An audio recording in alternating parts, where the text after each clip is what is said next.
Assalamualaikum warahmatullahi wabarakatuh. Perkenalkan, nama saya Taufik Rizky Widodo.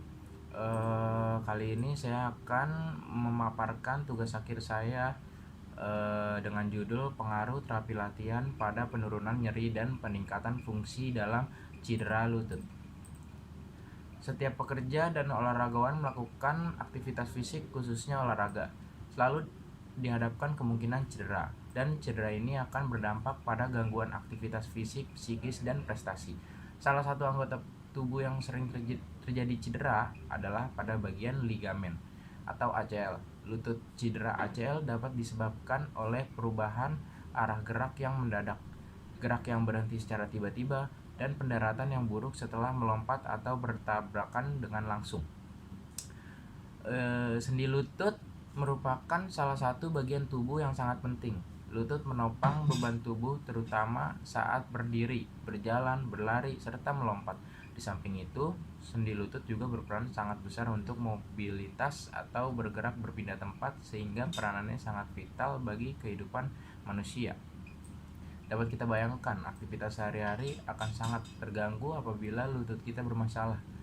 Ligamen yang merupakan komponen stabilitas utama, ada 4 ligamen, yaitu anterior cruciate ligament atau ACL, posterior cruciate ligament atau PCL, lateral collateral ligament atau CLC, dan medial collateral ligament atau MCL.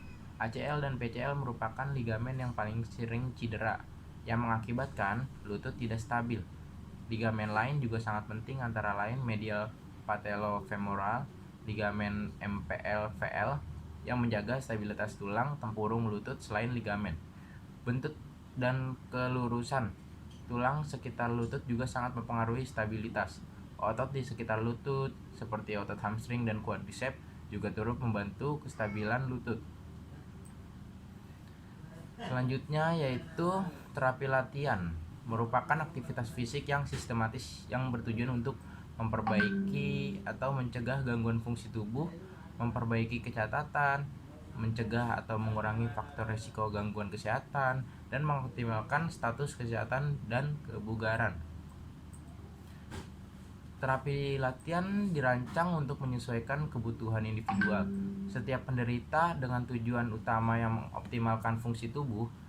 Fungsi tubuh dalam hal ini berkaitan dengan beberapa parameter seperti keseimbangan kebugaran, kardiorespirasi, koordinasi, fleksibilitas, mobilitas, kontrol motorik, kontrol neuromuskular, kontrol postular, dan stabilitas. Lebih lanjut, menurut Arofah menuliskan bahwa manfaat terapi latihan adalah mengurangi nyeri, mengurangi penurunan kelelahan otot, dan meningkatkan jangkauan gerak.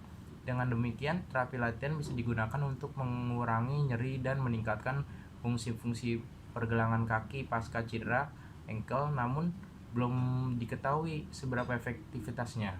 Nah, kali ini penelitian ini akan mengkaji efektivitas terapi latihan terhadap penurunan nyeri dan peningkatan fungsi pada lutut. Kita mulai dari anatomi dan fisiologi lutut. Jadi sendi lutut dibentuk oleh artikulasi distal tulang femur dan ujung proksimitas tulang tibia dan meniskus. Selanjutnya tulang femur terbagi menjadi dua, yaitu anterior permukaan patella inferior, tibia permukaan patella yang berbentuk saddle dan tidak simetris, dengan permukaan lateral 6 lebih besar dan lebih konveks daripada medial. Pada permukaan ini, tulang patella berada pada permukaan tibia tulang femur. Dilihat dari lateral dan permukaan anteriornya rata-rata dan melengkung pada posteriornya. Permukaan inferior femur dibentuk oleh condylus yang dipisahkan oleh fossa intercondylar. Condylus medial diameter transverse lebih kecil, tetapi diameter longitudinalnya lebih panjang. Selanjutnya yaitu ligamen. Nah, ligamen ini yang sering cedera, yaitu ligamen cruciate anterior atau ACL, mulai dari anterior medial tibial ke permukaan medial dari condylus lateral femoris. Ligamentum cruciate posterior muncul dari belakang tibia dan terus ke arah depan, atas, dan dalam mencapai condylus medial femoris. Selanjutnya yaitu ligamen cruciate mencegah shear motion dari sendi lutut dan bertindak menuntut fleksi rotasi dari sendi lutut. Ligamen cruciate posterior mencegah rotasi internal berlebihan dan mencegah rotasi eksternal abnormal. Ligamen cruciatum anterior juga menstabilkan lutut pada saat ekstensi dan mencegah hyperekstensi. Selanjutnya yaitu patofisiologi cedera ACL. Cedera mungkin terjadi saat melakukan aktivitas sehari-hari, namun kemungkinan yang paling besar terjadinya cedera yaitu saat berolahraga. Cedera dalam olahraga yang memungkinkan menurut Helmy yaitu meliputi 1. Memar, 2. Cedera ligamen anterior cruciate ligamen atau ACL, 3. Robekan meniskus, 4. Putusnya tendon patella, 5. Patah tulang atau fraktur, 6. Krem otot, 7. Pendarahan, dan 8. Luka. Karena peran penting yang dimainkan oleh tubuh bagian bawah, lutut, dan kaki saat berolahraga maupun aktivitas fisik, luka-luka di atas bisa saja terjadi. Insiden cedera yang paling tinggi dialami oleh pemain bola basket, sepak bola, dan futsal. Cedera ligamen anterior cruciate adalah cedera yang paling umum terjadi pada olahraga. Arova sendiri juga mengatakan bahwa tanda akut cedera olahraga yang paling umum terjadi adalah tanda respon peradangan tubuh yang meliputi tumor, pembekakan, kalor, peningkatan suhu, rubor warna merah, dolor, nyeri, dan function leisa, penurunan fungsi. Tanda-tanda di atas akan dijabarkan sebagai berikut. Tumor yaitu tumor disebabkan oleh hyperemi dan sebagian besar ditimbulkan oleh pengiriman cairan dan sel-sel dari sirkulasi darah.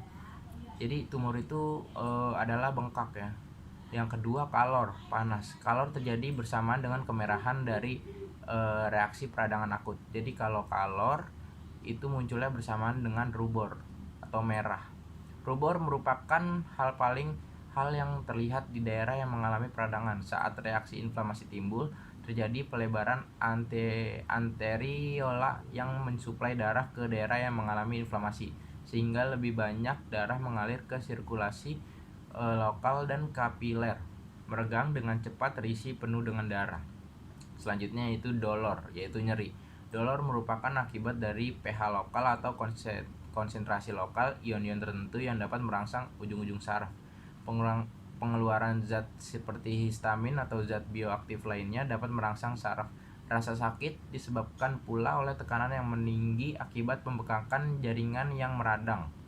Nyeri menurut Arova sendiri yaitu merupakan pengalaman sensoris yang tidak menyenangkan yang berkaitan dengan kerusakan fisiologi jaringan. Jadi itu kalau misalnya kita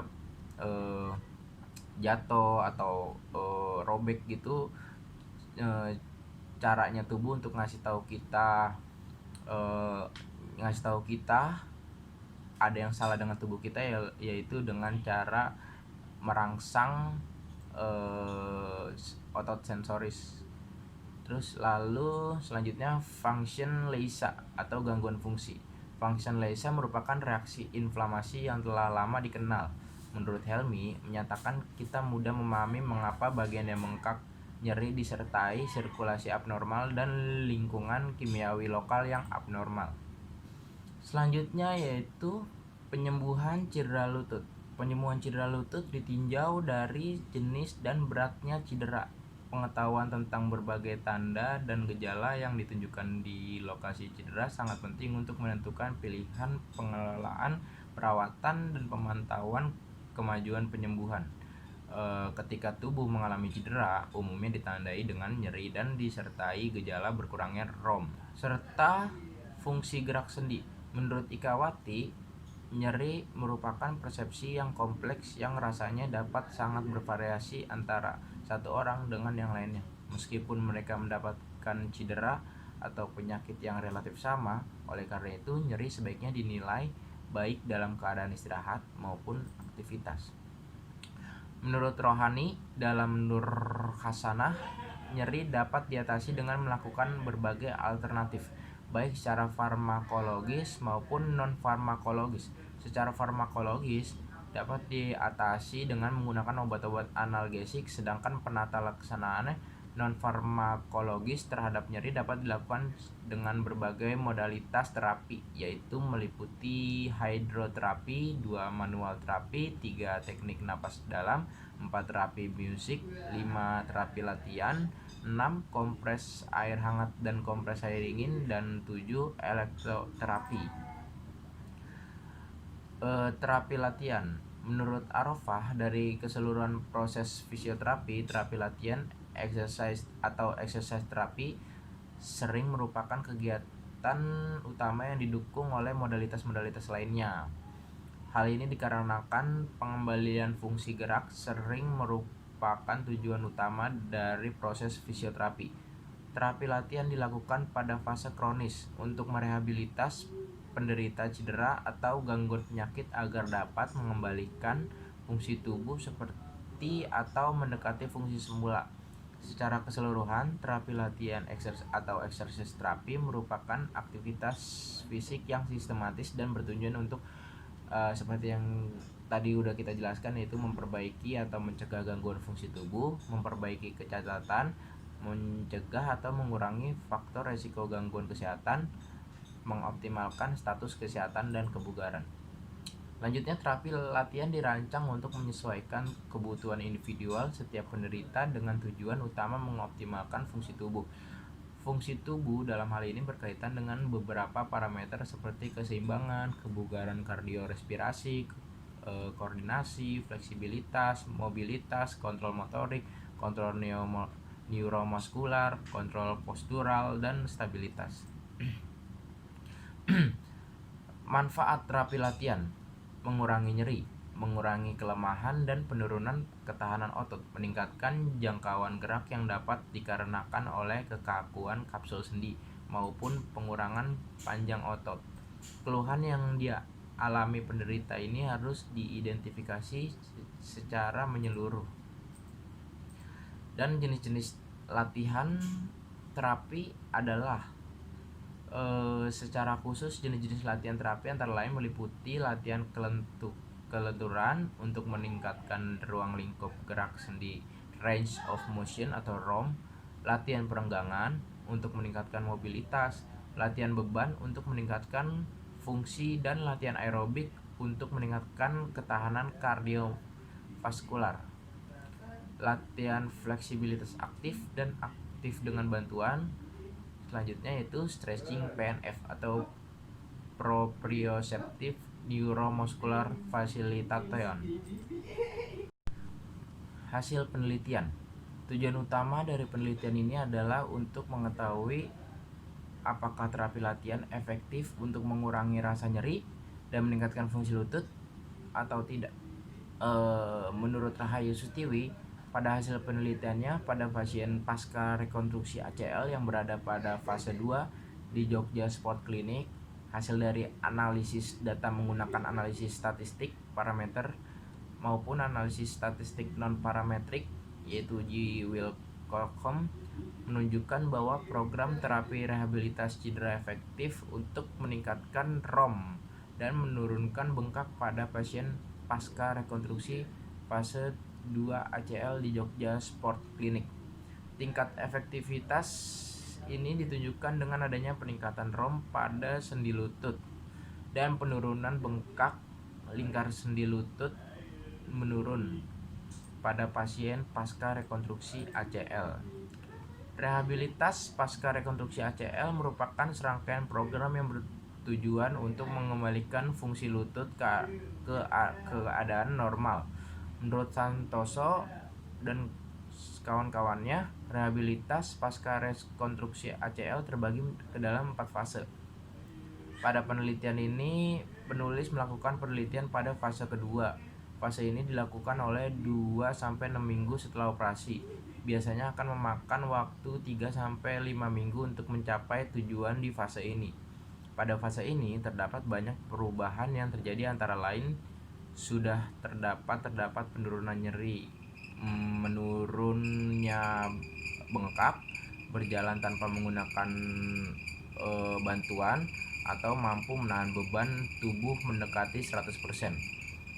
Memulai terapi latihan, serta pasien sudah dapat memobilitas mandiri dengan keluhan minimal, yaitu ROM ekstensi 40 sampai 0 derajat, peningkatan fleksi 100 per minggunya. Untuk mencapai tujuan tersebut, maka diperlukan modalitas terapi pada fase 2, yaitu manual terapi dan elektroterapi, terapi latihan, dan cold terapi atau kompres es. Manual terapi yang menggunakan teknik friction dengan estimasi waktu 5-8 menit ini bertujuan untuk merelaksasi otot dan meningkatkan aliran limfatik yang dapat mengurangi bengkak dan meningkatkan ROM. Elektroterapi, alat ini diaplikasikan selama 10 menit yang digunakan untuk tujuan memblok saraf sensorik dan menstimulasi saraf motorik sehingga dapat mengurangi nyeri dan mencegah terjadinya hipotrofi otot paha dan betis. Selanjutnya yaitu terapi latihan ROM exercise, adalah latihan yang dilakukan untuk mempertahankan atau memperbaiki tingkatan kesempurnaan kemampuan menggerakkan persendian secara normal. Terapi latihan yang diberikan terdapat 5 macam, yaitu patella mobility, front hang, heel slide, hamstring isometrik, dan quadricep isometrik. Selain meningkatkan ROM, terapi latihan dapat meningkatkan aliran limfatik sehingga dapat mengurangi bengkak dan juga mengurangi nyeri. Cold terapi atau kompres es ini memberikan efek mengurangi suhu daerah yang sakit, membatasi aliran darah yang mencegah cairan masuk ke jaringan di sekitar luka, dan juga akan mengurangi kerusakan jaringan dengan mengurangi metabolisme lokal sehingga kebutuhan oksigen jaringan menurun, dan pada 10-15 menit akan terjadinya vasokonstriksi anteriola dan venula secara lokal yang akan mengakibatkan bengkak menurun. Dari pembahasan di atas, kesimpulannya yaitu dari hasil pembahasan di atas, penelitian ini menyimpulkan bahwa program terapi rehabilitasi cedera mempunyai efektivitas yang signifikan pada peningkatan ROM dan penurunan bengkak dan nyeri pada pasien pasca rekonstruksi ACL fase 2. Hal ini dapat diartikan bahwa program terapi rehabilitas dapat digunakan pada perawatan cedera pasca rekonstruksi ACL fase 2. Kesimpulannya, berdasarkan hasil data yang diperoleh, maka dapat disimpulkan bahwa program terapi rehabilitas cedera yang dilakukan sebanyak 6 sesi efektif untuk meningkatkan ROM dan menurunkan bengkak dan nyeri pada pasien pasca rekonstruksi ACL fase 2 di Jogja Sport Clinic. Ini ditunjukkan dengan adanya peningkatan ROM dan penurunan lingkar lutut, yang berarti bahwa bengkak menurun.